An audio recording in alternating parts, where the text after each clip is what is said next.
Hey team, we are going to be talking about the volume of prisms our next class, and so I wanted to give you a heads up and some of the vocabulary that you're going to need to know for our discussion in class. So in for sixth graders in Minnesota, you need to know a couple of things.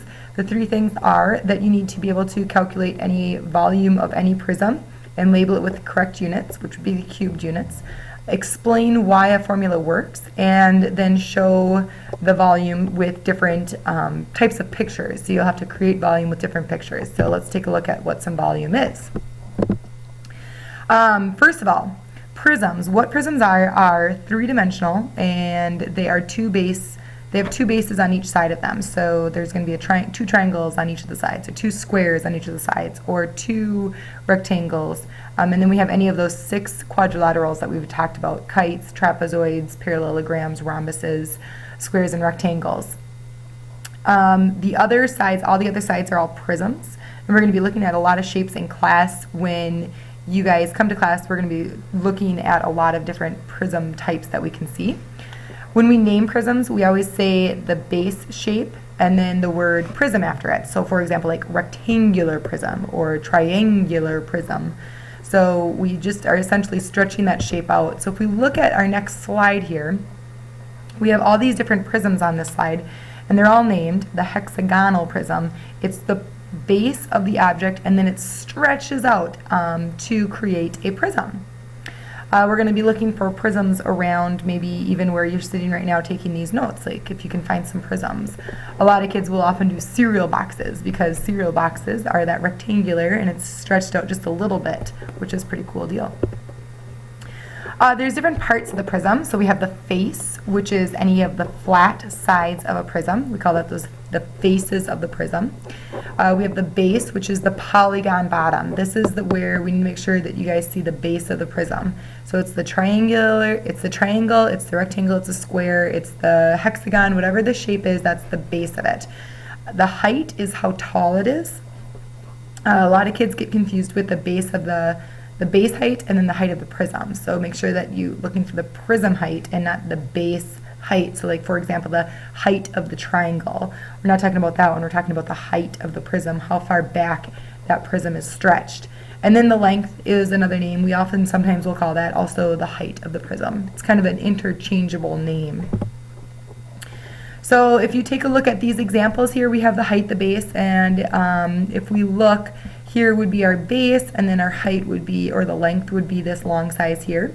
We have a triangle. I think there's a little guy under there holding it up. The triangle is the base, and then here's the height.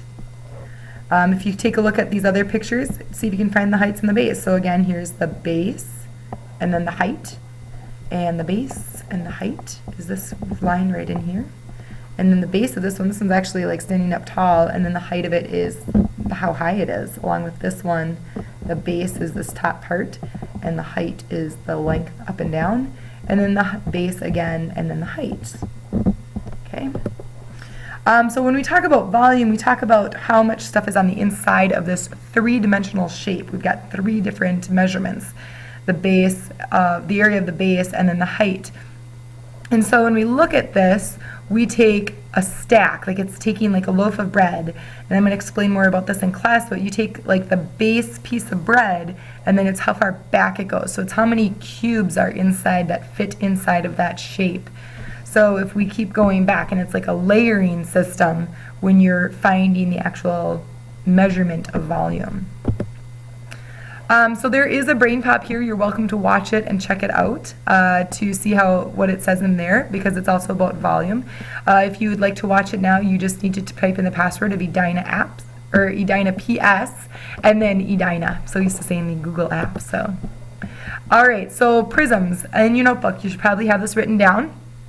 The volume of the prism is the big capital B times the H. B is the base area of the prism, and H is the depth of the prism, and that height, that length, how far back it goes. So it's base times the height. When you see 2 letters like this right next to each other, you multiply those 2. So it's the base times how far back it goes, because you're taking it that many times. Pretty much you're taking the groups of the groups of the groups. You're taking the area of the base, which is a group of a group, and then multiplying it by another group, which is the length.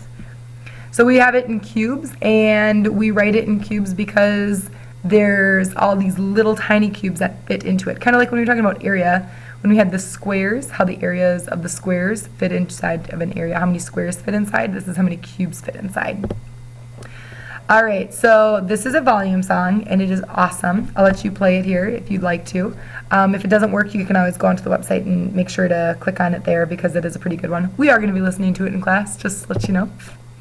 And then we're going to go through some more examples in class, like this one where we're looking for the area of the base, which is this 2x5 rectangle, times the height of the prism, which would be 20. So we're going to be doing a lot of examples like this in class and looking at even some net figures as well. So hopefully you got some notes taken down. Maybe you watched a brain pop and a song, but hopefully you got ready for class by writing a few things down about prisms and volume.